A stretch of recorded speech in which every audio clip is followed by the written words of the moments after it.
Postal ballot vote গ্রহণ শুরু জলপাইগুড়িতে। ভিডিওটি শেষ পর্যন্ত দেখুন। চ্যানেলে নতুন হলে সাবস্ক্রাইব করুন, পাশে থাকা বোতামটি বাজিয়ে দিন। পোস্টাল ব্যালটে ভোট গ্রহণ শুরু হলো জলপাইগুড়িতে। শনিবার ভোটকর্মীদের দ্বিতীয় প্রশিক্ষণ পূর্বের শেষে ব্যালট পেপারে ভোট নেওয়া হয়। ভোট প্রদানকে ঘিরে ভোটকর্মীদের মধ্যে উৎসাহ ছিল চোখে পড়ার মতো। এদিন জলপাইগুড়ি জেলার যে সমস্ত স্থানে প্রশিক্ষণ হবে সবকটিতে পোস্টাল ব্যালটে ভোট দেওয়ার সুযোগ করে দেওয়া হয়।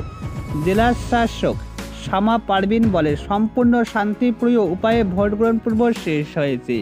এদিন মালবাজার আদর্শ বিদ্যাভবন স্কুলের প্রশিক্ষণ কেন্দ্র, আলিপুরদুয়ার, জলপাইগুড়ি, কুচবিহার লোকসভা কেন্দ্রে ভোটার এমন কর্মীদের জন্য পোস্টাল ব্যালটে ভোট দেওয়ার সুযোগ ছিল।